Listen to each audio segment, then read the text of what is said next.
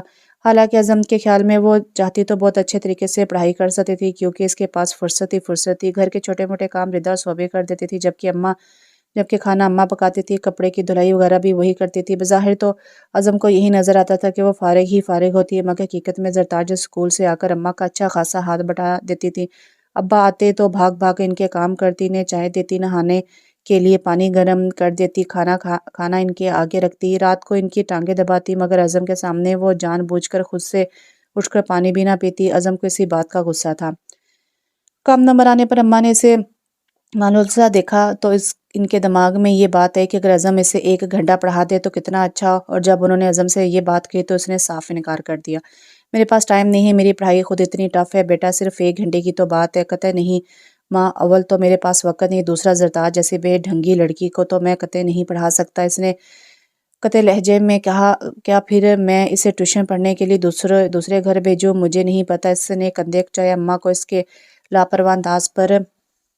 لاپرواہ انداز پر ایک دم سے غصہ آ گیا۔ کیوں نہیں پتا؟ کیا تم اس گھر کے فرد نہیں ہو؟ چھوٹے بہن بھائیوں کو پڑھانا تمہارا فرض ہے۔ کیا فائدہ تمہاری پڑھائی کا جو چھوٹے بہن بھائیوں کے کام نہ آ سکے؟ بس کہہ دیا میں نے، شام 7 سے 8 تک حارث اور سرتاج کو ٹیوشن دینی ہے، چاہے تو چھت پر ہی لے لینا۔ اماں کا نادر شاہی حکم جاری ہوا اور عزم بنا کر رہ گیا۔ بہرحال حکم تو ماننا ہی تھا۔ دوسرے دن شام 7 بجے سرتاج کے ساتھ حارث بھی اوپر اس کے کمرے میں موجود تھا۔ سیڑھیاں وغیرہ ڈال کر اماں نے حارث اور اس کے لیے اوپر کمرہ بنوا دیا تھا، جہاں وہ دونوں سوتے تو تھے ہی، اعظم وہاں بیٹھ کر پڑھ بھی لیا کرتا تھا۔ اعظم واش روم سے باہر آئے تو دیکھا تو وہ دونوں نہایت تمیز کے ساتھ کارپیٹ پر اپنی کتابیں لیے بیٹھے تھے۔ وہ ماں ہی کیا جو اپنی بات نہ منوائے۔ دل ہی دل میں وہ ان سے لڑتے ہوئے ان کے آگے بیٹھ گیا۔ کاپی دو مجھے اپنی انگلش کی۔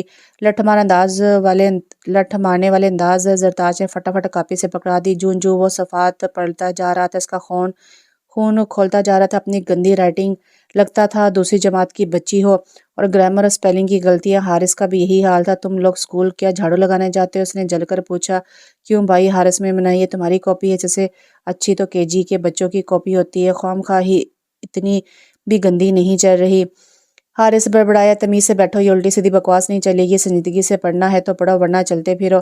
حارث اور سرتاج کی مجبوری تھی کہ وہ دل پر جبر کر کے وہی بیٹھے رہے تھے، ورنہ اس جیسے سڑیل چڑچڑے مزاج آدمی سے کون پڑھتا ہے۔ سرتاج اس کے سامنے آ کر بیٹھنے لگی تو نہ چاہتے ہوئے بھی وہ اس کے حلیے پر غور کرنے لگا۔ عجیب اول جلول سا حلیہ ہوتا تھا اس کا، دوپٹہ پیلا تو قمیض ہری اور شلوار کالی، منہ بھی پتہ نہیں دھو کر آتی تھی کہ نہیں، بال بھی کبھی کنگھی کیے ہوتے اور کبھی گھونسلا سا سر لیے آ جاتی، اور ذرا کوئی بات سمجھ میں نہ آتی تو سر کھجانا شروع کر دیتی۔ اعظم کو گھن آ جاتی، 10 دفعہ سے ٹوک چکا تھا، اسی گندگی کی وجہ سے وہ اس کے ہاتھ سے کوئی بھی چیز لے کر کھانا پسند نہیں کرتا تھا۔ دماغ میں اتنا بس بھرا ہوا تھا کہ مشکل سے ہی کوئی بات سمجھ میں آتی۔ ظاہر ہے جس دماغ میں چلبلا پن فلمیں اور رسالے گھسے ہوں، وہاں تعلیم یا درسی کتابوں کا کیا گزارا۔ ان دونوں کو گرامر سمجھا کر اعظم کا دماغ تھک گیا۔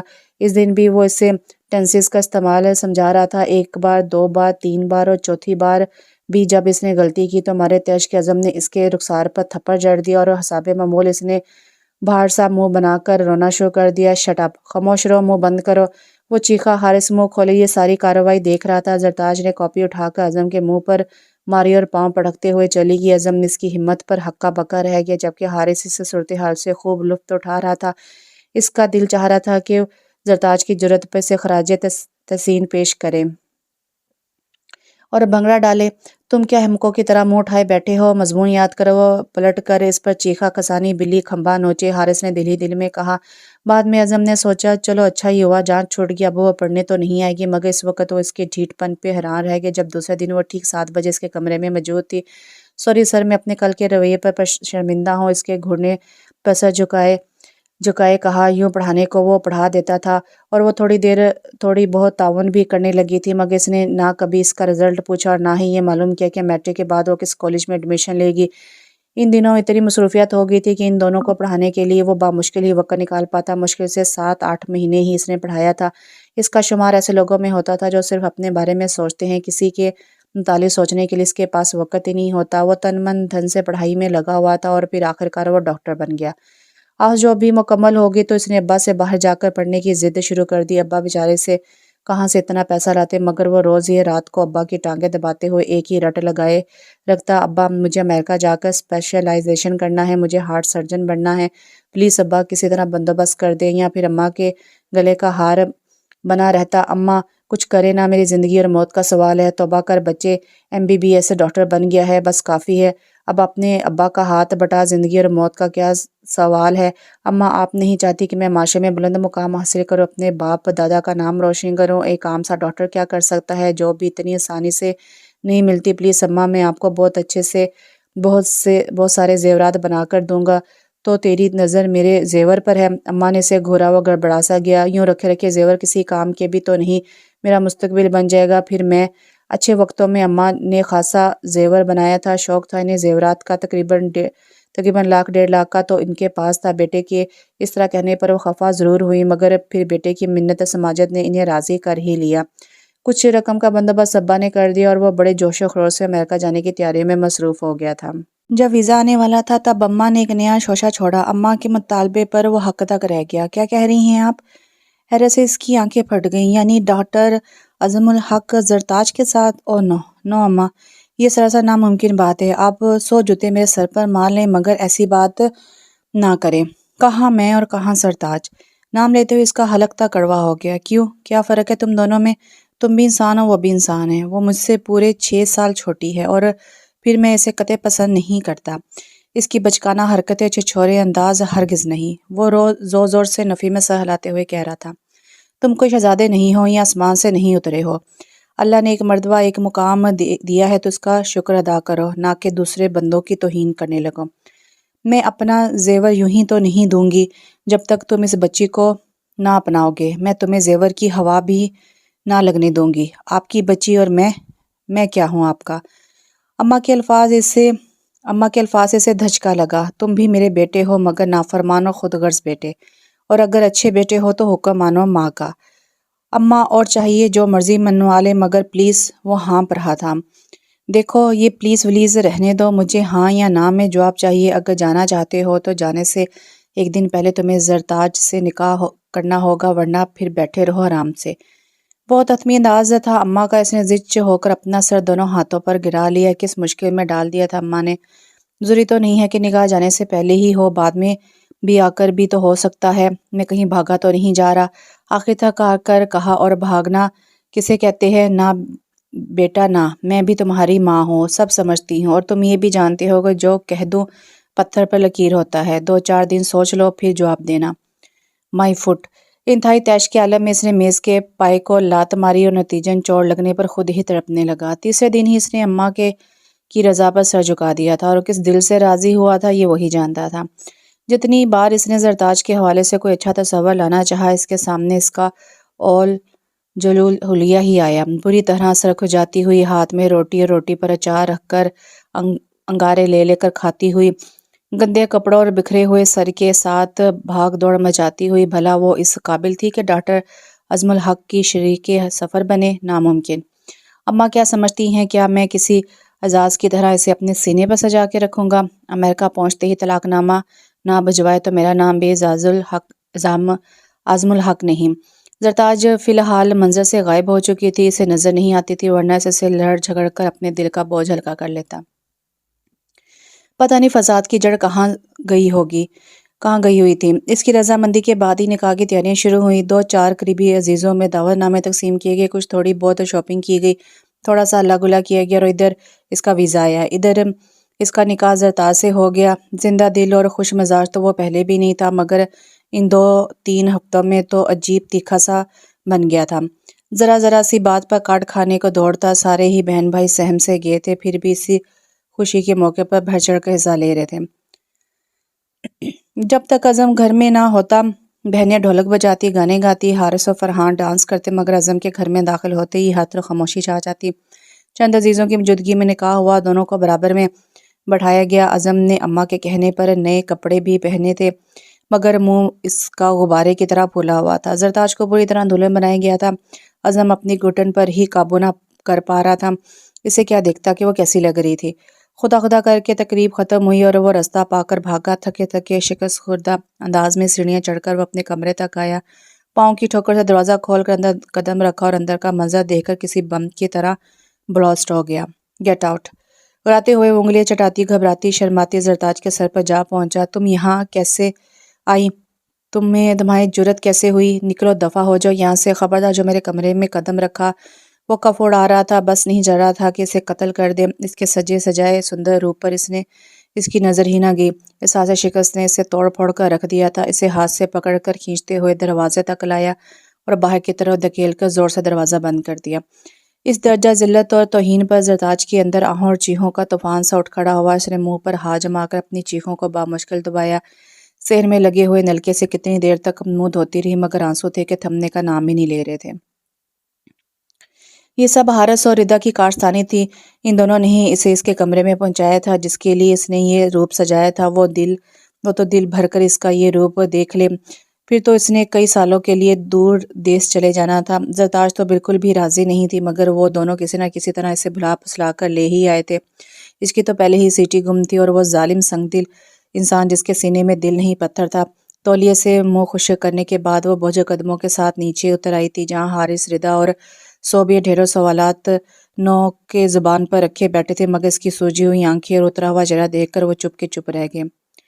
اس کے جانے میں 2-4 دن ہی رہ گئے تھے اور وہ اپنی تیاریوں میں لگا ہوا تھا۔ زرتاج کو تو وہ نگاہ اٹھا کر دیکھنا تک گوارا نہ کرتا۔ صبح جب وہ ناشتے کے انتظام میں بیٹھا اخبار پڑھ رہا تھا، تب عین اس کے ناک کے نیچے چوڑیاں کھنک اٹھی۔ وہ چونک سا گیا۔ مہندی اور چوڑیوں سے مزین ہاتھ اس کے آگے ناشتے کی ٹرے رکھ رہے تھے۔ اعظم کی نگاہ اس کے ہاتھوں سے ہوتے ہوئے صرف گردن تک ہی گئی تھی۔ اماں، اماں! وہ بھرم سا ہو کر چیخا، مجھے آپ کے ہاتھ کا ناشتہ چاہیے، ناشتے میں نے ہی بنایا ہے، اماں نے کچن سے جواب دیا۔ ناشتہ رکھ کر زرتاج دبے قدموں جا چکی تھی۔ صبح صبح موڈ خراب کر دیا اس نے، بے دلی سے ناشتے کی طرف ہاتھ بڑھا دیا۔ جا بیٹا جا، شاباش، تھوڑی اس کی مدد کروا دے، اس کو کہاں یہ سب کرنا آتا ہے، پیکنگ کر دے اس کی، اور ہاں دیکھ کسی پرچی پر کوئی اچھی سی بات لکھ کر اس کے کپڑوں کی تہہ میں چھپا دینا، سمجھتی ہے نا؟ اماں بڑے پیار سے اسے پکار رہی تھی۔ اس کی آنکھیں آنسو سے بھری جا رہی تھی۔ اماں میں نہیں جاتی، کاٹ کھانے کو دوڑتے ہیں وہ، مجھے بہت ڈر لگتا ہے۔ کوئی باہر نہیں، شروع کی بات ہے، ٹھیک ہو جائے گا، جا اس کی چیزیں اور کپڑے بیگ میں رکھ دے۔ اماں اس کی بے بسی سے ہاتھ مسلے عجب مشکل میں جان پھنس گئی تھی۔ وہ اس کے سامنا کرنا نہیں چاہتی تھی۔ اس کا تمیز رویہ سے آٹھ آنسو رونے پر مجبور کر دیتا، اور اماں بس ضد تھی کہ وہ اس کے پاس جائے۔ مجبوراً وہ اس کے کمرے تک آئی۔ دروازے پر دستک دی تو حارث نے اسے اندر آنے کو کہا۔ اعظم کمرے میں موجود نہیں تھا۔ واش روم کا دروازہ تھوڑا سا کھلا ہوا تھا، وہ شاید شیو بنا رہا تھا۔ اس کی الماری کھلی ہوئی تھی اور سوٹ کیس بھی، جس میں 1-2 جوڑے رکھے تھے، باقی کے سارے کپڑے وارڈروب میں ہی ہینگ کیے ہوئے تھے۔ زرتاج اندر آ گئی تو حارث، جو کہ ٹی وی دیکھ رہا تھا، معنی خیز انداز میں دیدے گھماتے ہوئے ٹی وی بند کر کے خاموشی سے رفو چکر ہو گیا، جبکہ زرتاج ڈرتے ڈرتے جیسے ہی الماری میں سے کپڑوں کے ہینگر نکالے، اعظم واش روم سے برآمد ہو کر کسی چیل کی طرح اس پر جھپٹا اور کپڑے سے اسے چھین کر بیڈ پر پھینک دیے۔ زیادہ ہیروئن بننے کی ضرورت نہیں ہے، میں خود رکھ لوں گا اپنے کپڑے، کیا سمجھتی ہو تم؟ اس طرح مجھے اپنے دامن میں پھنسا لوگی؟ My foot, I hate you! میں مر جاؤں گا مگر تمہارا ساتھ کبھی قبول نہیں کروں گا۔ نفرت ہے مجھے تمہارے بے ڈھنگ وجود سے۔ یہ مت سمجھنا کہ ساری عمر تمہیں توق بنا کر اپنے گلے میں لٹکا کر رکھوں گا، بہت جلد وہاں پہنچتے تمہیں آزادی کا پروانہ روانہ کر دوں گا۔ تمہاری کسی ہمدردی کی مجھے قطع ضرورت نہیں ہے، جاؤ نکلو میرے کمرے سے، اور آئندہ کبھی ادھر کا رخ نہ کرنا۔ اذیت سے زرتاج کا چہرہ پھیکا پڑ گیا۔ ضبط کرتے کرتے اس نے اپنے ہونٹ دانتوں تلے کچل ڈالے اور اماں کے سامنے آ کر پھوٹ پھوٹ کر رو پڑی۔ اماں، آپ نے میرے ساتھ یہ ظلم کیوں کیا؟ جب میں ان کے قابل نہیں تھی تو کیوں باندھا آپ نے یہ بندھن، اور مجھے بار بار ان کے پاس ذلیل کروانے کے لیے کیوں بھیجتی ہیں؟ میں مر جاؤں گی مگر اب ان کے سامنے نہیں جاؤں گی۔ ان کے سینے میں دل نہیں پتھر ہے، اور پتھر سے سر ٹکرانے کا کیا فائدہ؟ انہیں اپنی ذات کے علاوہ کچھ دکھائی نہیں دیتا۔ یہ سب سن کر اماں بھی چپ کی چپ رہ گئی۔ پھر صوبیہ ردا نے اس کی تیاری مکمل کی اور صبح 6 بجے کی فلائٹ سے وہ امریکہ روانہ ہو گیا۔ گھر کے سب لوگ اس کے احباب اور دوست اسے ایئرپورٹ چھوڑنے آئے تھے، مگر زرتاج نہیں گئی، اور اس کی کمی کو اعظم نے بالکل بھی محسوس نہیں کیا تھا۔ 4-5 مہینے تک اسے وہاں ایڈجسٹ ہونے میں پریشانی ہوئی۔ رہائش کا یوں مسئلہ نہیں تھا کہ اس کے دوست کا بھائی ڈاکٹر فہد ایک سال بیشتر امریکہ آیا تھا۔ وہ اس کے اپارٹمنٹ میں رہائش پذیر تھا۔ ڈاکٹر فہد خاصا زندہ دل اور جولی انسان تھا۔ اعظم جیسے خشک ذات کی خشکی بھی اس نے بہت تھوڑے عرصے میں جھاڑ دی تھی۔ اعظم نے تعلیم حاصل کرنے کے ساتھ ساتھ چھوٹی موٹی جاب بھی حاصل کر لی تھی۔ شروع میں ٹیکسی بھی چلانی پڑی، پیٹرول پمپ پر بھی ملازمت کی اور اخبار بھی تقسیم کیے۔ وہ صرف 4 گھنٹے جاب کرتا تھا، باقی اس کے پاس صرف پڑھائی کے لیے وقت ہوتا تھا۔ 5ویں مہینے میں اسے ایک اسٹور میں ملازمت مل گئی۔ زیادہ دوستیاں کرنے کی نہ اس سے پہلے عادت تھی اور نہ ہی اب اس نے کسی کو دوست بنایا تھا۔ صنف نازک سے بھی اس سے کوئی خاص انٹرسٹ نہیں تھا، بس پڑھنا اور پڑھنا، یہی تھا اس کا نصب العین۔ باقی ڈاکٹر فہد اس کا خاص طور پر خیال رکھتا تھا، اس کی ہر وقت اخلاقی اور مالی مدد کے لیے تیار رہتا اور اس کی پڑھائی میں اس کی مدد کرتا۔ امریکہ آنے کے کچھ عرصے بعد جب وہ سیٹ ہو گیا تو اس نے سوچا کہ زرتاج کو طلاق کے کاغذات بھجوا دے، خواہ دم چھلا لٹکائے رکھنے کا کیا فائدہ۔ کاغذات کی تیاری میں اس نے کچھ کارروائی بھی کر لی تھی، مگر پھر اسے خیال آیا کہ اس اچانک کارروائی سے اماں کو کچھ نہ ہو جائے۔ وہ پہلے ہی بلڈ پریشر کی مریضہ تھی، اگر خدا نہ خواستہ انہیں ہارٹ اٹیک وغیرہ ہو گیا تو بس یہی سوچ کر اس نے اس کارروائی کو اپنے پاکستان واپس جانے پر مؤخر کر دیا۔ گھر سے فون بھی آتے تھے، خط بھی لکھے جاتے تھے، مگر کبھی بھی گھر کے کسی فرد نے زرتاج کا ذکر نہیں کیا تھا۔ حتیٰ کہ اماں بھی جو ہر وقت زرتاج کے گیت گاتی رہتی تھی، وہ بھی اس معاملے میں چپ تھی۔ اعظم کا تو اس سے رتی برابر بھی انٹرسٹ نہیں تھا، اس نے کبھی جاننے کی کوشش بھی نہ کی۔ ہاں، باقی گھر کے ہر فرد کی خیریت معلوم کرتا، ردا، صوبیہ، حارث، فرحان، اماں ابا سب سے فردم گفتگو کرتا، ان کے معاملات پوچھتا، انہیں مزید آگے بڑھنے کی نصیحت کرتا۔ اسے امریکہ آئے ہوئے دوسرا سال تھا۔ اس عرصے میں حارث BSSC کر چکا تھا، ردا اور صوبیہ انٹر میں تھی اور فرحان میٹرک کا اسٹوڈنٹ تھا۔ ابا بیمار ہو گئے تھے، دکان پر زیادہ دیر بیٹھ نہیں سکتے تھے، اس لیے حارث کو مجبور کرتے تھے کہ وہ دکان پر بیٹھے، جبکہ حارث ملازمت کرنا چاہتا تھا جو اس سے مل نہیں رہی تھی۔ کئی بار اس نے اعظم سے فرمائش کی تھی کہ وہ اسے امریکہ بلوا لے، مگر اعظم ہر بار ہنس کر ٹال دیتا۔ اس نے پہلے ایک بڑی رقم جمع کر کے ابا کو بھیجی، جس میں اماں کے زیورات کے پیسے بھی تھے، اور پھر وہ ہر ماہ تھوڑی بہت بچت کر کے پاکستان بھیجنے لگا۔ یوں راوی چین ہی چین لکھتا گیا۔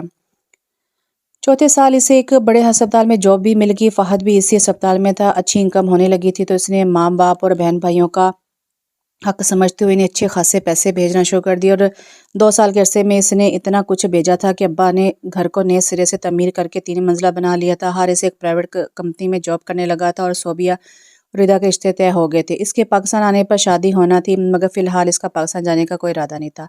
اماں ہمیشہ اسے واپس آنے کا کہتی اور وہ صرف ہوں ہاں کر کے رہ جاتا، اور اماں دکھی ہو جاتی۔ پتہ نہیں تیرے ماں باپ کب تک زندہ رہیں، کیا تو انہیں اپنی شکل بھی نہیں دکھائے گا؟ آؤں گا اماں، جلد آؤں گا۔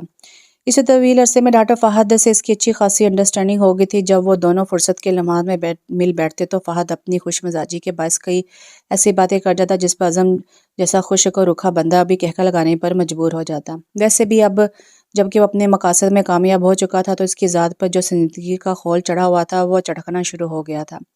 اب دنیا اور دنیا کے رنگینوں کو محسوس کرنے اس کی اس پورے طور پر تو نہیں، مگر کچھ بیدار ہو چکی تھی۔ اس کی جاب کو تیسرا سال تھا اور وہ ہارٹ سرجن بن چکا تھا۔ جب ایک دن فہد نے اسے کہا تھا، یار کیا واپس اپنے دیس نہیں جانا؟ جانا ہے، کیوں نہیں جانا، مگر کب؟ یار کیا ایسا نہیں لگتا کہ ہم پیسے کمانے کی مشین بن گئے ہوں، اپنے گھر والوں سے عزیزوں سے دور بیگار کاٹ رہے ہوں، اور پھر ہم میں اتنا ٹیلنٹ ہے، اپنے شعبے میں مخلص ہیں، تو پھر کیوں ہم یہ کارکردگی اور خلوص سے دوسرے لوگوں پر ضائع کر رہے ہیں کہ ہمارے ٹیلنٹ کی، ہمارے علاج کی ضرورت ہمارے ملک کو، ہمارے لوگوں کو نہیں؟ بڑا ظلم ہے یار یہ تو۔ کل میں سوچ رہا تھا کہ ہم پیدا پاکستان میں ہوئے، ہماری پرورش پاکستان میں ہوئی، ہمیں نام اور مرتبہ پاکستان نے دیا، اور ہم فائدہ غیر ملکیوں کو پہنچا رہے ہیں۔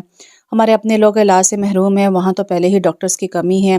کیا یہ اچھا نہ ہو کہ ہم اپنے ملک میں جا کر اسپتال کھولیں، غریبوں کا علاج مفت کریں؟ یہ سب کچھ دولت ہی تو نہیں ہوتی، انسان کچھ اپنی آخرت بھی تو سوارے۔ بس یار میں نے تو سوچ لیا ہے کہ میں پاکستان جاؤں گا، اپنے لوگوں کے پاس، اپنے وطن میں، اپنی سرزمین پر بہت دولت حاصل کر لی ہے میں نے، کافی ہے میرے لیے یہ سب، اب میرے وطن کو میری ضرورت ہے۔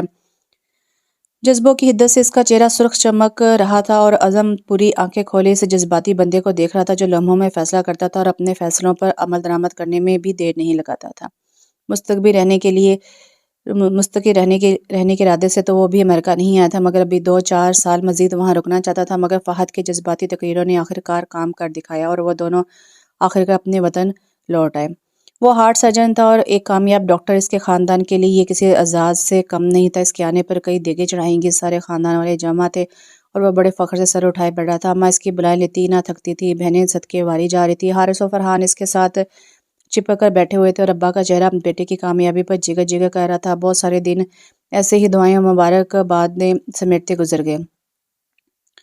اسے پرائیویٹ اسپتال سے آفر آئی تھی، مگر ڈاکٹر فہد نے کہا کہ ہم خدمت خلق کا جذبہ لے کر اپنے وطن واپس آئے ہیں، ہم دونوں گورنمنٹ ہسپتال میں ملازمت کریں گے۔ سو اس نے فہد نے گورنمنٹ ہسپتال میں ملازمت کر لی۔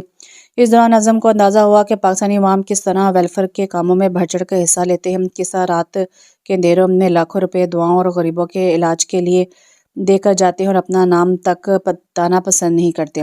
اگر اسپتال کا عملہ دیانتداری سے ان رقوم کا استعمال کرے تو پاکستان میں کوئی آدمی علاج معالجے سے محروم نہ رہے۔ اور بعض ڈاکٹرز بھی اتنے پرخلوص اور اچھے تھے کہ ان کے جذبے کو دیکھ کر حیرت ہوتی تھی، جیسے کہ ڈاکٹر عثمان جو ایک بارش ڈاکٹر تھے۔ اعظم تو سوچ بھی نہیں سکتا تھا کہ اس پروفیشن میں انسان اتنا درویش صفت بھی ہو سکتا ہے، عاجز و انکساری کا ایسا پیکر بھی ہو سکتا ہے۔ یہ اعظم کی خوش قسمتی تھی کہ اسے ہمیشہ ایسی صحبت ملی جس نے اس کے اندر انسانیت کو زندہ کر دیا، اس کے اندر کے تکبر و غرور کو آہستہ آہستہ ختم کرنا شروع کر دیا۔ ان کے سمجھانے کا انداز اتنا مؤثر تھا کہ انسان کا دل خود بخود ان کی طرف کھینچتا تھا۔ آپ کتنی بھی ترقی کر لیں، کوئی بھی منصب حاصل کر لیں، آپ اللہ تعالیٰ کے بندے ہی رہیں گے، خدا نہیں بن جائیں گے۔ بندے اور اللہ تعالیٰ کا تعلق کبھی ختم نہیں ہوتا۔ اول آخر ہم اللہ کے بندے ہیں۔ بندے کا کام ہے عاجز انکساری کرنا، اور عاجز کی انتہا حالت سجدہ ہے کہ ماتھا بھی زمین پر ہے، ناک بھی، اور زبان پر ہے۔ سبحان ربی اللہ، اللہ ہی اللہ ہے۔ بظاہر کمتر ترین پوزیشن، مگر سوچا اور سمجھا جائے تو یہی سجدہ ہمیں زندگی کی اعلیٰ منصب پر پہنچا دیتا ہے۔ تو میرے بچوں، نماز پڑھا کرو باقاعدگی کے ساتھ۔ نماز فرض عبادت ہے، اللہ کا قرب حاصل کرنے کا بہترین ذریعہ۔ اعظم ڈاکٹر عثمان کو آئیڈیلائز کرنے لگا تھا، چنانچہ وہ ان جیسی خوبی اپنے اندر بھی پیدا کرنا چاہتا تھا۔ اس نے نماز کی پابندی کی کوشش شروع کر دی۔ صبح فجر کی نماز کے لیے جب وہ اٹھتا تو نماز سے فارغ ہونے کے بعد وہ ٹیرس پر آ کر کھڑا ہو جاتا۔ مشرق سے ابھرتا ہوا نارنجی گولا، چڑیوں کا چہچہانا، آسمان کی وسعتوں میں پھیلتی ہوئی نارنجی کرنیں اس کے اندر عجیب سا احساس پیدا کر دیتی۔ وہ محبت سا ہو کر منظر دیکھتا رہتا۔ اس سے پہلے کبھی بھی اس نے مناظر کی اس خوبصورتی کو محسوس نہیں کیا تھا۔ ان دنوں ان کے ہسپتال میں میڈیکل سے فارغ ہونے والی لڑکیاں ہاؤس جاب کے لیے آ رہی تھیں۔ وہ ڈاکٹر فہد کے ساتھ راہداری سے گزرا تھا جب ڈاکٹر فہد اس کے کان کے پاس منہ لا کر گنگنایا تھا، حسن کو چاند، جوانی کو کنول کہتے ہیں، ان کی صورت نظر آئے تو غزل کہتے ہیں۔ اعظم نے اسے گھور کر دیکھا۔ فہد نے آنکھ سے سامنے اشارہ کیا اور سامنے کاؤنٹر پر کھڑی ڈاکٹر کو دیکھ کر اعظم ایک دم ہی چونک سا گیا۔ یہ تو شاید وہی، مگر سے شک سا ہوا، وہ خوبصورت دراز قد نازک سی لڑکی جس کے لائٹ براؤن بال کی لمبی اور گھنی چوٹی اس کی کمر تک جھول رہی تھی، وہ زرتاج تو نہیں ہو سکتی تھی۔ بھلا وہ کور مغز لڑکی ڈاکٹر کیسے بن سکتی ہے؟ اور اگر ایسا ہوتا تو اماں تو ضرور ذکر کرتی، یقیناً یہ کوئی اور ہی ہے۔ اس پر نظریں جمائے اعظم نے سوچا۔ سفید اوورال پہنے وہ اپنی ساتھی ڈاکٹر سے محو گفتگو تھی۔ انہیں دونوں کی موجودگی کا احساس تو اس نے فوراً سے بیشتر بڑے سے سفید لٹھے سے سر ڈھک لیا تھا۔ اس کے محبت کو محسوس کر کے فہد نے اس کی آنکھوں کے آگے ہاتھ لہراتے ہوئے کہا، یار واپس آ جاؤ، ویسے ہے نا ایوان کیا؟ فہد اپنا پروفیشن دیکھو اور یہ چھچوری حرکتیں۔ اعظم نے اسے شرم دلانی چاہیے۔ کیا پروفیشن؟ ڈاکٹر نہ ہوں تو کیا ہوا؟ کیا دل نہیں ہے میرے پاس؟ حسن لطیف تو رکھتا ہوں نا، اللہ کی بنائی ہوئی چیزوں کی تعریف تو کر سکتا ہوں۔ وہ بھی ایک نمبر کا ڈھیر تھا۔ قریب سے گزرنے پر دونوں نے مشترکہ سلام کیا اور ہوا کے نرم جھونکے کی طرح ان کے پاس سے گزر کی۔ حق ہاں، فہد نے ٹھنڈی آہ بھری، خواہ ہی اتنے سال فرنگیوں کے ملک میں ضائع کیے، زیادہ ہی اوور نہیں ہو رہے ہو؟ اس کے کندھے پر ہاتھ مارتے ہوئے اعظم بولا، ویسے یار یہ تو مذاق تھا۔ سوچنے کی بات یہ ہے کہ ہم نے اتنے سال اپنا کیریئر بنانے میں صرف کر دیے، اب اپنی زندگی پر بھی توجہ دینی چاہیے۔ تمہارا شادی کے بارے میں کیا خیال ہے؟ میں تو اب سنجیدگی سے سوچ رہا ہوں کہ کوئی بھلی سی لڑکی دیکھ کر شادی کر لوں۔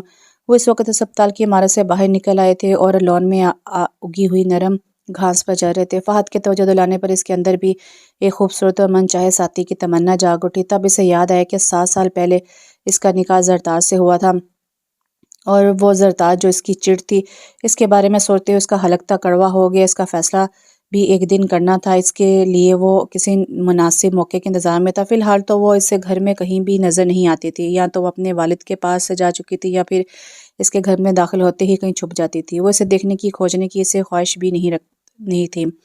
زبردست شوق تو اسے بھی اس وقت لگا تھا جب ڈاکٹر رضوی نے اسی لڑکی کو ڈاکٹر زرتاج کہہ کر مخاطب کیا تھا۔ حیرت سے اس کا منہ کھلا رہ گیا۔ تو کیا واقعی یہ وہی زرتاج تھی؟ وہ بے ڈھنگ حلیے والی، منہ پھاڑ کر رونے والی، روٹی کے اوپر اچار رکھ کر کھانے والی زرتاج؟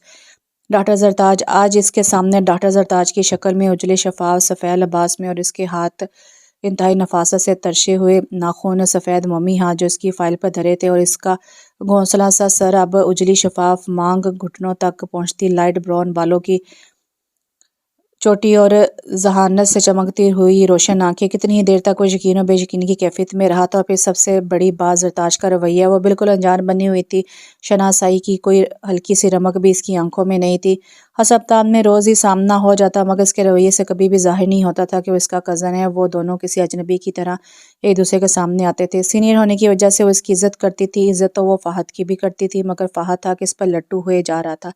عزم کو نہ چاہتے ہوئے بھی اس پر غصہ آ جاتا، غصہ تو اسے سرتاج پر بھی بے طرح آتا جو ماش کے آٹے کی طرح اینٹ گئی تھی۔ اس کے لیے تو باعث فخر تھی یہ بات کہ وہ عزم کی کزن تھی، اور نہ صرف کزن بلکہ منکوحہ بھی۔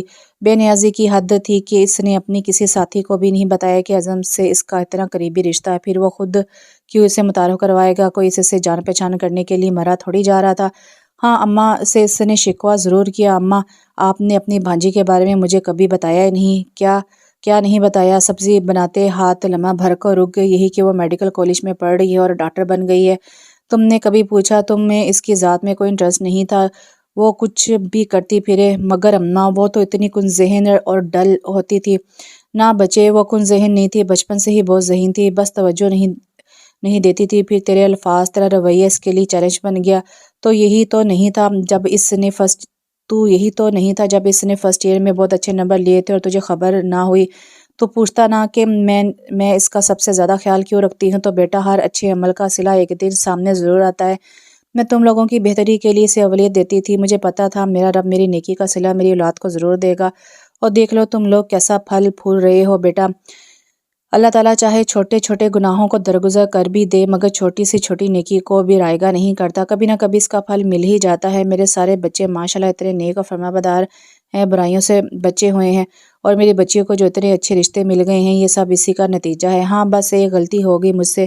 شادی تو دو دلوں کے راضی با رضا ہونے کا نام ہے۔ میں نے تمہارے ساتھ زبردستی کی، تمہارے سر اسے تھوپنے کی کوشش کی، صرف اس وجہ سے کہ مجھے تمہارا مستقبل روشن نظر آتا تھا، اور میں اس کے لیے تمہارے جیسا ہی ساتھی چاہتی تھی۔ زری نے وہ ساری باتیں بتا دی تھی جو تم نے اس سے کہی تھی، تو بیٹا مجھے اس چیز کے لیے معاف کر دینا۔ تم چاہو گے تمہاری شادی وہیں ہوگی، اور تم جب چاہو زرتاج کو اس بندھن سے آزاد کر دو۔ آخر میں اماں کے لہجے میں دکھ سا اتر آیا، اور وہ خود بھی کچھ مضطرب سا ہو گیا تھا، اور اپنا یہ اضطراب خود اسے بھی سمجھ نہیں آ رہا تھا۔ وہ تو خود دل سے چاہتا تھا کہ جلد سے جلد زرتاج کو طلاق دے کر اپنے گلے سے یہ توق اتار پھینکے، مگر کہیں کوئی گڑبڑ ہو گئی تھی۔ دوسری طرف ڈاکٹر فہد کی دلچسپی دن بہ دن زرتاج میں بڑھتی چلی جا رہی تھی۔ عزم کو کوفت کے مارے برا حال تھا۔ اب تو فہد زرتاج سے ہلکی پھلکی گفتگو بھی کر لیتا تھا۔ وہ زرتاج سے اپنا تعلق ظاہر کرنا چاہتا تھا، مگر اس کی میں اسے ایسا کرنے نہیں دیتی تھی، اور پھر آخرکار ایک دن ڈاکٹر عثمان کی بصیرت افریز تقریر نے اس کی میں کا بھی خاتمہ کر دیا۔ ان دنوں ایک خاتون بائی پاس کے لیے اسپتال میں ایڈمٹ تھی۔ آپریشن کے بعد بھی وہ خاتون ہوش میں نہیں آئی تھی، خاصی تشویشناک صورتحال تھی۔ ڈاکٹر عثمان پوری رات اللہ کی عبادت کرتے رہے اور اس خاتون کے ہوش میں آنے کی دعائیں مانگتے رہے، اور صبح تقریباً 6 بجے خاتون کو ہوش آ گیا۔ ڈاکٹر عثمان نے سجدہ شکر ادا کی۔ اسی خوشی میں دوسرے دن انہوں نے تمام سٹاف کو ایک چھوٹی سی پارٹی دی تھی۔ فرشی نشست پر وہ تمام لوگ سنیکس اور کافی سے لطف اندوز ہوتے ہوئے ہلکی پھلکی گفتگو بھی کر رہے تھے۔ ڈاکٹر عثمان بتا رہے تھے، ایک زمانہ تھا مجھے اپنے آپ پر بڑا گھمنڈ اور بڑا ناز تھا۔ میرا ہر آپریشن کامیاب ہوتا تھا، میرے اندر میں کی گردان شروع ہو گئی۔ تکبر کا نشہ پورے طور پر مجھ پر حاوی تھا۔ بس پھر کیا تھا، اللہ تعالیٰ کو مجھے ہدایت دینی تھی۔ ایک بالکل معمولی سا کیس، ایسا شخص جس کو ہارٹ اٹیک بھی نہیں ہوا تھا، اس کا میں نے آپریشن کیا، اور وہ بندہ پتہ نہیں کیسے ختم ہو گیا۔ یہ پہلا دھچکا تھا، پھر اس کے بعد دوبارہ پھر ایسا ہی ہوا۔ میری ساکھ کو نہ صرف نقصان پہنچا بلکہ لوگ مجھے الزام دینے لگے۔ میں جان بوجھ کر اپنی لاپرواہی سے ایک نارمل آپریشن بھی صحیح نہیں کر پاتا۔ تب میں نے خود اپنا محاسبہ کیا۔ اس وقت مجھے احساس ہوا کہ یہ میں کچھ نہیں ہوتی، بس تو ہی تو اصل چیز ہے۔ ہمارا وجود کسی قابل نہیں جب تک وہ ذات مہربان نہ ہو۔ کرنے والی ذات صرف اللہ تعالیٰ کی ہے۔ اللہ اگر نہ چاہے تو ہم ایک انچ بھی اپنی جگہ سے نہیں ہل سکتے۔ اس کے بعد میں نے پوری رات جاگ کر اللہ تعالیٰ کی عبادت کی، اپنے گناہوں کی مغفرت کی، معافیاں مانگی، رویا گڑگڑایا، اور میرے اللہ نے مجھے مایوس نہیں کیا۔ ایک انتہائی سیریس آپریشن اللہ کے حکم سے کامیاب ہو گیا، اور اب جب بھی مجھے کوئی مشکل پیش آتی ہے میں اپنے اللہ سے رجوع کرتا ہوں۔ وہ سب سے بڑا کارساز اور مددگار ہے۔ پتہ ہے، جسے اللہ مل جائے وہ دنیا کا خوش قسمت ترین انسان بن جاتا ہے۔ بعض خوش نصیب ہوتے ہیں ایسے کہ جن پر اللہ تعالیٰ خود ہی مہربان ہو جاتا ہے، مگر زیادہ تر لوگ ایسے ہوتے ہیں جنہیں اللہ کو پانے کے لیے محنت کرنی پڑتی ہے، اپنا عام ماننا پڑتا ہے، اپنے نفس پر کوڑے برسانے پڑتے ہیں۔ جب تمہارے مد مقابل کوئی ایسا ہو کہ تم اسے پیس کر رکھ سکتے ہو اور اسے نیچا دکھانے کے لیے تمہارا دل بے چین ہو رہا ہو، مد مقابل تمہیں گالیاں دے رہا ہو، حتیٰ کہ تمہارے منہ پر تھوک بھی دے، اور تمہارا دل چاہے کہ تم اس کا گلا دبا دو، چیر پھاڑ کر رکھ دو، ایسے میں اگر تم اسے صرف اللہ کے لیے معاف کر دو، اور نہ صرف معاف کر دو بلکہ خود اس سے معذرت کر لو، شاید قصور میرا ہی تھا، ایسا کہتے ہوئے تمہارا دل خون ہو جائے گا، اور یہ دل کا خون ہو جانا ہی قربت الہی کی نشانی ہے۔ کبھی ایسا مرحلہ آئے تو اللہ سے مانگ کر دیکھنا کیسا نوازتا ہے اللہ ایسے وقت میں۔ تو میرے بچوں، اپنے اندر سے میں کا خاتمہ بے حد ضروری ہے۔ ہم لوگ صرف محنت کرتے ہیں، صلہ تو اللہ تعالیٰ دیتا ہے ہر وقت ہر پل، ہمیں اس کا شکر گزار بننا چاہیے۔ اس کا شکر ادا کرنے کے لیے اتنا ہی کافی ہے کہ ہمارے سر پر آسمان اور پیروں تلے زمین ہے۔ وہ سب ہی دم صدائے ڈاکٹر عثمان کی بصیرت افروز باتیں سن رہے تھے۔ ان کا لہجہ اتنا نرم تھا کہ کوئی بھی متاثر ہوئے بغیر نہیں رہ سکتا تھا۔ خود اعظم نے اپنا احتساب کیا تو معلوم ہوا کہ اس کے اندر تو میں کی گردان کافی عرصے سے اور زور و شور سے جاری تھی۔ اگر اللہ تعالیٰ نہ چاہتا تو کیا وہ ڈاکٹر بن سکتا تھا؟ نہیں، ہرگز نہیں۔ آج وہ جس مقام پر تھا وہ صرف اللہ کا فضل و مہربانی تھی۔ اس نے تو صرف تھوڑی بہت محنت کی تھی، ماں کی نیکی کے سلسلے میں اسے اللہ تعالیٰ نے اس منصب تک پہنچایا تھا، اور وہ کسی اور کی نہیں، اللہ کی نوازش و مہربانی کو فقط اپنی تقویت کا نتیجہ سمجھ رہا تھا، اور دوسرے لوگوں کو کس طرح کمتر محسوس کرتا تھا، خاص طور پر زرتاج کو۔ اس وقت جب ڈاکٹر فہد نے اسے بتایا کہ وہ جلد ہی اپنی والدہ کو زرتاج کے گھر بھیجے گا تو اس نے خاصا احتجاج کیا۔ خواہ مخواہ اس کے پیچھے پڑ گئے ہو سکتا ہے وہ پہلے سے ہی انگیجڈ ہو یا اس کا نکاح ہو چکا ہو، لو خواہ مخواہ ہی۔ فہد خاصا برا مان گیا۔ بد فعلے اپنے منہ سے نہ نکالو، اگر ایسی کوئی بات ہوتی تو سب کو پتہ چل جاتا۔ اچھا جو بھی ہے، بس تم اس کا پیچھا چھوڑ دو۔ کیوں؟ تمہیں کیا تکلیف؟ وہ جھنجھلا سا گیا۔ تکلیف مجھے یوں ہے کہ وہ میری کزن ہے، اور نہ صرف کزن ہے بلکہ ہمارا نکاح بھی ہو چکا ہے۔ ڈاکٹر فہد بے ہوش ہوتے ہوتے رہ گیا۔ ڈاکٹر سرتاج تمہاری منقوا ہے؟ نہیں یار، تم مذاق کر رہے ہو، اسے یقین ہی نہیں آ رہا تھا۔ کہو تو لکھ کر دے دوں؟ اس کے یقین نہ کرنے پر وہ چڑ گیا۔ یار بڑے کمینے ہو تم، پہلے کیوں نہیں بتایا؟ میں پتہ نہیں کیا اول فول بکتا رہتا تھا، اگر بتا دیتے تو کبھی اس کی طرف آنکھ اٹھا کر بھی نہ دیکھتا، اس نے خاصی شرمندگی سے کہا۔ ایک تو وہ خود اتنا مصروف تھا کہ گھر میں صرف سونے کے لیے ہی جاتا، اور بعض دفعہ تو رات بھی ہسپتال میں گزارنی پڑتی۔ جتنا وقت وہ گھر میں موجود ہوتا، زرتاج جانے کس کونے خدرے میں چھپی رہتی۔ وہ اسے اگر ڈھونڈنے کی کوشش بھی کرتا تو ناکام رہتا۔ ہاں، ردا اور صوبے کی شادی میں جب اس نے گھر میں زیادہ وقت گزارا تھا تو سرتاج سے بھی کئی بار سامنا ہوا، مگر اس نے کبھی اعظم کو قابل اتنا نہیں سمجھا تھا۔ اس کے سامنے سے کسی اجنبی کی طرح گزر جاتی۔ حارث، فرحان، ابا اور اماں کے سارے کام سرانجام دیتی تھی، مگر اس نے کبھی پانی تک پلانے کی زحمت گوارا نہیں کی تھی۔ ایک وقت تھا وہ خود بھی تو یہی چاہتا تھا کہ اس کے ہاتھ سے دی ہوئی کوئی چیز کھانا نہیں چاہتا تھا، مگر اب اس کی بے توجہی نے اسے پریشان کر کے رکھ دیا تھا۔ مہندی وغیرہ کی تقریب میں جب زرتاج اور دوسری لڑکیاں ہلا گلا کر رہی ہوتی، گانے گاتی، اور حارث بھی ان سب کے ساتھ سر میں سر ملاتا، ایسے میں اگر وہ انجوائے کرنے کے لیے محفل میں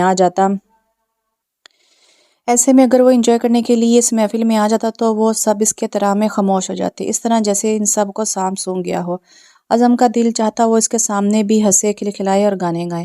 اپنے منہ سے کہتے ہوئے اسے جھجک محسوس ہوتی، اس لیے وہ خاموشی سے اٹھ کر اپنے کمرے میں چلا جاتا۔ ردا اور صوبیہ رخصت ہو کر چلی گئی۔ گھر میں خاموشی سی در آئی۔ وہ دونوں اعظم کی تمام ضروریات کا خیال رکھتی تھی۔ اگر وہ آدھی رات کو بھی آتا تو کوئی نہ کوئی بہن جاگ رہی ہوتی جو اسے کھانا گرم کر دیتی، صبح ناشتہ بھی وہی بنا کر دیتی۔ اماں تو اپنے گھٹنوں کے درد کی وجہ سے لاچار ہو گئی تھی۔ ردا اور صوبیہ کے جانے کے بعد سب سے زیادہ پریشانی اعظم کو ہی ہوئی۔ صبح ناشتہ تو مل جاتا، کام والی کمرہ بھی صاف کر کے جاتی، کپڑے بھی پریس کیے ہوئے مل جاتے، مگر جب رات کو دیر سے گھر آتا تو اکثر ہی بھوکا سو جاتا۔ گیٹ کی چابی اس کے پاس بھی ہوتی تھی، اکثر ہی اسے آتے 1 بج جاتا۔ اگر اس میں ہمت ہوتی تو کھانا گرم کر کے کھا لیتا، ورنہ بھوکا ہی سو جاتا۔ اس دن بھی وہ صرف ناشتہ کر کے گیا تھا، مصروفیت کی بنا پر دوپہر میں بھی صرف ایک سینڈوچ کھایا تھا، اور گھر آتے آتے 12:30 بج گئے۔ ایک تو تھکن، پھر بھوک، بہت ہی ابتر حالت ہو رہی تھی اس کی۔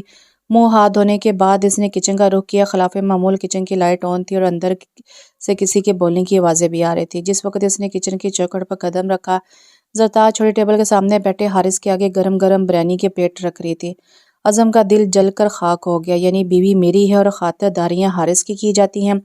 میں ٹھنڈا اور باسی کھانا کھا کر سو جاتا ہوں اور وہ نچلا ہونٹ دانتوں تلے دبا کے اس نے خود کو کچھ بھی تلخ بولنے سے روکا اور اندر آ گیا۔ اسی دوران حارث کی نظر اس پر پڑ چکی تھی۔ ارے بھائی جان، آپ آئیں نا، کھانا کھا لیں، بڑی مزیدار بریانی ہے اور آپ کو بھوک بھی لگ رہی ہوگی۔ حارث نے کھڑے ہو کر اسے کرسی پیش کی۔ عزم تنے ہوئے چہرے کے ساتھ کرسی پر بیٹھ گیا۔ حارث اپنی پلیٹ اس کے آگے رکھتے ہوئے زرتاج سے بولا، میرے لیے اور چاول گرم کر دو۔ اس نے چپ چاپ برنر جلایا اور کھانا گرم کرنے لگی۔ عزم کو بھوک اتنی شدید لگ رہی تھی کہ اس نے فوراً ہی کھانا شروع کر دیا، جبکہ زرتاج اسی خاموشی سے حارث کے آگے کھانا رکھ کر کچن سے باہر چلے گی۔ کھانے کے بعد عزم کو چائے کی طلب ہو رہی تھی۔ حارث نے اپنے اور اس کے لیے چائے بنائی، زرتاج نے تو پلٹ کر خبر ہی نہ لی تھی۔ بس اس دن کے بعد سے عزم اس کی ہر بات نوٹ کرنے لگا تھا۔ صبح ہی صبح وہ ابا، حارث اور فرحان کو ناشتہ کراتی، ان کے جوتے موزے تیار رکھتی، کپڑے پریس کر کے ان کے ہاتھوں میں پکڑاتی، ساتھ ساتھ نوک جھونک بھی جاری رہتی اور وہ اپنی ساری تیاری خود کرتا۔ جب کمرے سے باہر آتا تو تخت پر ناشتہ تیار رکھا ہوتا، وہی بوائل انڈا، سلائس مکھن اور ایک کپ دودھ۔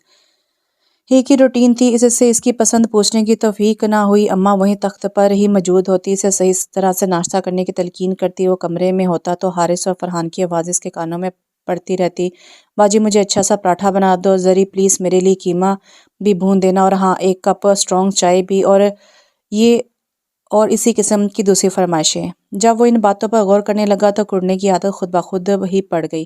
ذرا احساس نہیں ہے میرا، وہ چین میں اٹھ کر پھینکتا ہوا اماں کے سر پر جا کھڑا ہوا۔ اماں میرے موزے نہیں مل رہے، کمرہ گرد سے اٹا ہوا ہے، کل رات کو بھی ٹھنڈا کھانا کھا کر سویا تھا اور پرسوں رات تو کھانا ہی نہیں کھایا، بھوکا رہ کر کمزور ہو رہا ہوں، میرا تو کوئی پرسان حال ہی نہیں ہے، صبح ایک ہی جیسا ناشتہ کر کے دل اوب گیا ہے۔ وہ بچوں کی طرح بسو رہا تھا۔ اماں نے بڑی بے چارگی کے ساتھ اسے دیکھا۔ بچے کیا کروں، یہ گھٹنوں کا درد کھڑا ہی نہیں ہونے دیتا، ورنہ میں کیا کچھ نہ کرتی تیرے لیے۔ اماں کی آنکھوں میں آنسو آ گئے۔ اوہو، وہ شرمندہ سا ہو گیا۔ ماں آپ کی کوئی یہ عمر ہے یہ سب کرنے کی، پھر کون کرے گا؟ زرتاج کا نام لبوں تک آتے آتے رہ گیا، وہ ہونٹ بیچ کر رہ گیا۔ اماں بھی جان بوجھ کر انجان بن گئی۔ ان کی بھی ایک ہی ضد تھی کہ جب تک وہ خود اپنے منہ سے نہ کہے گا وہ کچھ بھی نہیں کریں گی، آخر کو وہ بھی اس کی ماں تھی۔ ویسے تو اس سے فراغت کم ہی نصیب ہوتی تھی، مگر جمعے والے دن اتفاق سے اسے گھر میں رہنے کا موقع مل گیا، اور یہ بھی اتفاق ہی تھا کہ زرتاج بھی گھر پر ہی تھی۔ شام کا وقت تھا، اماں نیچے لانچ میں صوفے پر بیٹھی تھی، وہیں ان کے گھٹنوں پر ہاتھ رکھے کارپٹ پر بیٹھی زرتاج دھیمی آواز میں ان سے باتیں کر رہی تھی کہ عزم کے کمرے سے دھڑم دھڑم دھوپ کی آوازیں آنا شروع ہو گئیں۔ جب کافی دیر تک چیزوں کی پٹخ بند نہ ہوئی تو اماں نے وہیں سے بیٹھے بیٹھے آواز دی، کیا بات ہے عزم، کیا ڈھونڈ رہے ہو؟ کمرے سے نکل کر وہ گل کے پاس آ کھڑا ہوا۔ اماں ایک فائل گم ہو گئی تھی، وہ ڈھونڈ رہا تھا، سارا کمرہ الٹ ہو گیا ہے، کسی سے کہیں یہ سمیٹ دے۔ اور کسی کون تھا یہ اماں بخوبی جانتی تھی۔ جا بٹیا، جا کر دیکھ کمرے کا کیا حشر کیا ہے۔ اماں میں، وہ ہچکچائی، بری بات ہے بیٹا، اگر آخر کو تم، ہاں پلیز۔ اس کا گریز دیکھ کر عزم نیچے آ گیا، اس کے کمر پر نظر ڈالے بغیر زرتاج تیزی سے سیڑھیاں چڑھ گئی۔ کمرے میں جا کر سب سے پہلے کمرہ لاک کیا اور پھر اطراف کا جائزہ لی۔ کمرے کا پورا کباڑ خانہ بنا کر گئے ہیں موظف، بیڈ کی چادر، تکیے، کمبل اور وارڈروب کے کپڑے، ساری چیزیں زمین بوس تھیں۔ اسے سب سے پہلے بیڈ پر چادر بچھائی، تکیے رکھے، پھر کشن سجائے، کمبل طے کیا، پھر کپڑے طے کر کے الماری میں رکھتے ہوئے اچانک اسے 7 سال پہلے کا وہ منظر یاد آ گیا جب عزم نے اس کے ہاتھ سے کپڑے چھین کر پھینک دیے تھے۔ عزم کے اس دن کے رویے نے اسے کتنا تڑپایا تھا، کتنے ہی دنوں تک وہ روتی رہی تھی اور اس نے عہد کیا تھا کہ وہ عزم کے پاس کبھی نہیں جائے گی، مگر اس دل کا کیا کرتی جس پر پہرے بٹھاتے بٹھاتے وہ آدموئی ہو گئی تھی۔ دوسری طرف چند منٹوں بعد ہی عزم اوپر آ گیا، دروازہ دھکیل کر اندر آنا چاہا تو لوک نے اس کا منہ چڑھایا، بری طرح سے جل کر رہ گیا۔ زور سے 2-4 ہاتھ دروازے پر مارے، زرتاج اچھل کر رہ گئی، اسے دروازہ کھولنا ہی پڑا۔ دروازے کو دھکا دے کر وہ اندر داخل ہوا۔ زرتاج نے کترا کر باہر نکلنے کے لیے قدم بڑھائے۔ عزم کا پارا ایک دم ہائی ہو گیا، اسے بازو سے دبوچ کر اندر کھینچا اور بیڈ پر پٹک دیا۔ زرتاج گھائل ہو گئی، اس کے ریشمی بال جو ہلکے سے جوڑے کی شکل میں تھے کھل کر بیڈ پر پھیل گئے، آسمانی چادر پر سونا سا بکھر گیا۔ عزم مدہوش ہو گیا، وہ کونیوں کے سہارے سے اوپر ہو کر خوفزدہ نظروں سے عزم کو دیکھنے لگی۔ کیوں دور بھاگتی ہو مجھ سے، اتنا کیوں کتراتی ہو؟ میں کوئی غیر نہیں، تمہارا شوہر ہوں۔ بیڈ پر دونوں ہاتھ اس کے طرف رکھ کر جھکتے ہوئے خمار لہجے میں کہا گیا۔ اس کی شرٹ سے اٹھتی خوشبو زرتاج کے بھی ہوش چھینے لے جا رہی تھی، مگر اس نے بہت جلد خود پر قابو پا لیا، اسے دونوں ہاتھوں سے پیچھے دھکیلتے ہوئے اٹھ کر بیٹھ گئی۔ کس نے کہا کہ آپ میرے شوہر ہیں؟ ساری دنیا کہتی ہے۔ وہ اس کے بالوں کی لٹ کو انگلیوں پر لپیٹتے ہوئے اطمینان سے بولا، دنیا کے کہنے سے کیا ہوتا ہے، آپ نے تو اس رشتے کو تسلیم نہیں کیا تھا، آپ نے تو امریکہ پہنچتے ہی طلاق بھی جوانا تھی، کیا ہوئیں وہ ساری باتیں، وہ ذلت، وہ توہین، لمحہ بھر میں وہ سارے منظر زرتاج کی آنکھوں کے سامنے آ گئے تو اس کا دل بھر آیا۔ آپ تو کہتے تھے آپ مر جائیں گے، میرا ساتھ قبول نہ کریں گے، عزم نادم سا ہو گئے، ان سب باتوں کو بھول جا زرتاج۔ زرتاج نے پہلی بار اس کے منہ سے اپنا نام سنا تھا، آج سے پہلے اپنا نام اسے کبھی اتنا اچھا نہیں لگا تھا۔ اس کے لہجے کی خلاوت اور چاہت نے اسے ایک نیا حسن عطا کیا تھا۔ زرتاج کے سارے گلے شکوے جاتے رہے، مگر کمزور سا احتجاج تو کرنا ہی تھا۔ کیوں بھول جاؤں ان باتوں کو، وہ باتیں تو میرے دل پر نقش ہیں۔ میری بات سنو، اس وقت میرا دماغ خراب تھا، مجھے اپنے آپ پر بہت ناز تھا، میں خود کو بڑی چیز سمجھتا تھا، اور اب کیا ہوا؟ اب یہ کہ میں بھی اللہ کا بندہ ہوں، تم بھی اللہ کی بندی، حساب برابر، نہ کوئی بڑا نہ چھوٹا۔ اس نے ہلکے پھلکے انداز میں کہہ کر پھر اس کے بال کھینچے، اور انہیں تمام باتوں کے لیے جن سے تمہارے دل کو رنج ہوا، اس کے لیے سوری۔ کیا آپ کے اس طرح سوری کہنے سے آپ کے الفاظ نے جو گھاؤ ڈالے ہیں، کیا وہ مٹ جائیں گے؟ اس سے دور ہوتے زرتاج نے اسے گھورتے ہوئے پوچھا، تو پھر تم ہی بتاؤ کہ میں کیا کروں؟ کیا ناک رگڑوں تمہارے آگے، یا ہاتھ باندھ کر کھڑا ہو جاؤں کہ دیوی جی معاف کر دیں؟ اس نے چبا چبا کر کہا تھا۔ زرتاج کے ماتھے پر بھی بل پڑ گئے، اسے غصے سے گھورتے ہوئے وہ ایک جھٹکے سے کھڑی ہوئی تیزی سے دروازے کی طرف بڑھی، مگر اس کی کلائی پھر عزم کے ہاتھ میں تھی۔ اتنا نخرہ کیوں دکھا رہی ہو؟ ابھی اماں سے جا کر کہتا ہوں کہ کل ہی رخصتی کروا دیں، تو پھر تو جائیں نا، کہے اماں سے مجھ پر کیا رعب ڈال رہے ہیں۔ ایک جھٹکے سے ہاتھ چھڑا کر وہ کمرے سے نکل بھاگی۔ وہ بھی باہر نکل آیا۔ زرتاج آخری سیڑھی پر کھڑی اپنی بے ترتیب دھڑکنوں کو قابو کرنے کی کوشش کر رہی تھی۔ ایک بھرپور مسکراہٹ کے ساتھ عزم نے وکٹری نشانہ بنایا اور زرتاج نے سرخ ہو کر سر کھجانا شروع کر دیا۔ عزم زور سے ہنس پڑا۔ فطرت کبھی نہیں بدل سکتی، مگر اب اس کا اپنا ذہن تبدیل ہو چکا تھا، اس لیے اسے گھن نہیں آتی تھی، بلکہ اسے یہ حرکت بھی محبوب کی ایک ادا ہی لگی تھی۔ یہاں پہ ناول ختم ہوا۔ ناول کا نام تھا ایک ادا تھی یہ، اور اس کی رائٹر ہے ممتاز کنول۔ کیسا لگا کمنٹس میں بتائیے گا۔ اللہ حافظ۔